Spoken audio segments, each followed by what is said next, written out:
Harmon surveyed his opulent living room. He saw crystal chandeliers, priceless art, and plush velvet furniture. Yet a chill ran down his spine. His old bones ached. Harmon was a man of means, but time had stolen his youth. He glanced at his wife, Flora. Flora, a vision in silk, laughed at something on her phone. She was radiant, youthful, and the envy of all his acquaintances. Their age gap was a chasm, a constant reminder of his fading vitality. Harmon loved her dearly, but her youthful energy left him drained. Each day felt like an uphill climb. He longed to dance with her, to travel the world without his bones creaking in protest. But his reflection showed a man on the precipice of old age. Fear gnawed at him. Would he lose Flora to someone younger, someone who could keep up with her zest for life? Harmon knew of only one person who could help. His younger brother Raymond. Raymond, the scientist, the recluse, who dabbled in things man was not meant to know. Harmon had to reach out, no matter the cost. The laboratory was cold, sterile, a stark contrast to Harmon's lavish home. Raymond, clad in a white coat, listened with a mixture of amusement and concern. "My youth serum, Harmon? Really?" His voice was dry, like rustling leaves. "You've seen the results, Raymond," Harmon pleaded, his voice raspy with desperation. "The lab animals, they regrew their fur, their eyes cleared. They were young again." He clutched his cane, a symbol of his frailty.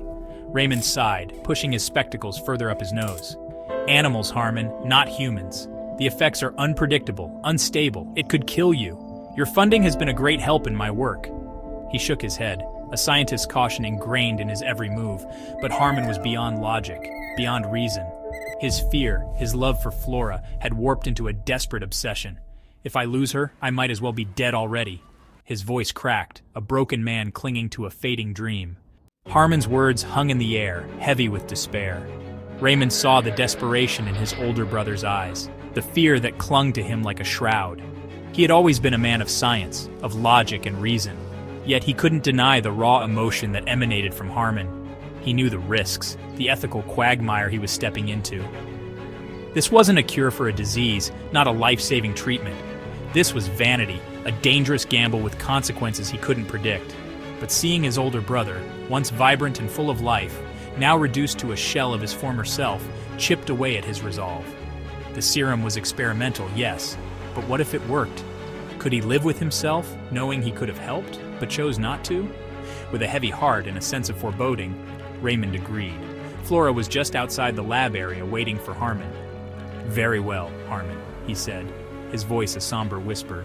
"But understand, this is madness, and I cannot guarantee your safety." The serum shimmered in the vial, a luminous emerald green. It looked innocuous, almost inviting. Yet, Raymond handled it with the utmost care, his movements precise, deliberate. He felt a chill despite the warmth of the lab.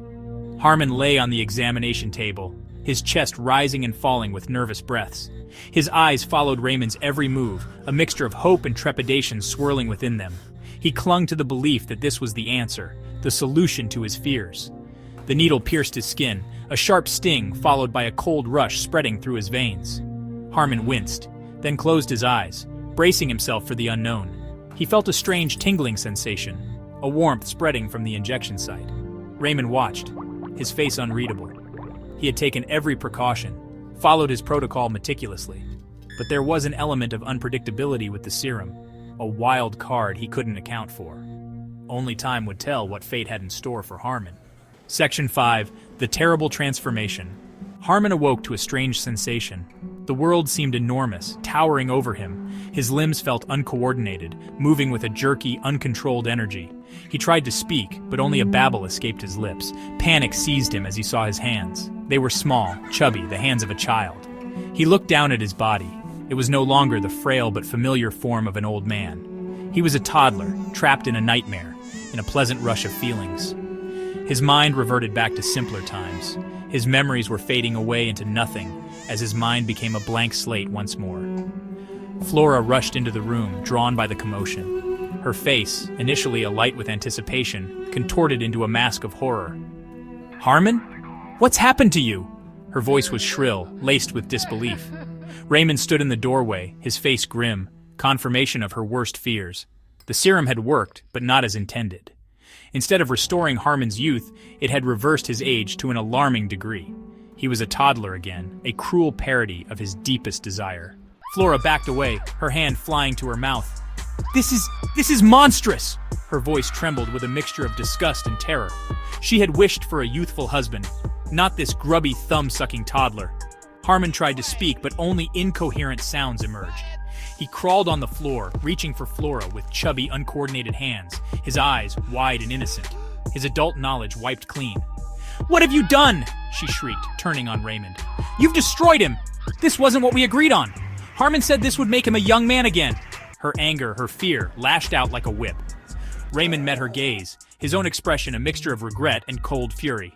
"I warned him that it was experimental for humans.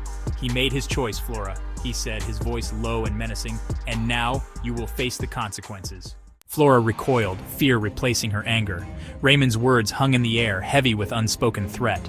She glanced back at Harmon, who was now whimpering, sucking on his thumb for comfort. Clearly, he was an innocent little toddler again. A wave of nausea washed over her. "What do you mean?" she whispered, her voice barely audible. She knew Raymond was capable of ruthlessness. But to what extent? What price would she have to pay for Harmon's folly? "You will care for him, Flora," Raymond stated, his voice cold and sharp. "He is your husband, after all, in sickness and in this. You'll become his mother in one day. Another young woman will come along and marry him." He gestured towards Harmon with a disdainful flick of his wrist. Flora's eyes widened in horror. Care for him? A toddler? Her life of luxury, of parties and social engagements flashed before her eyes. It was unthinkable, a fate worse than death in her mind.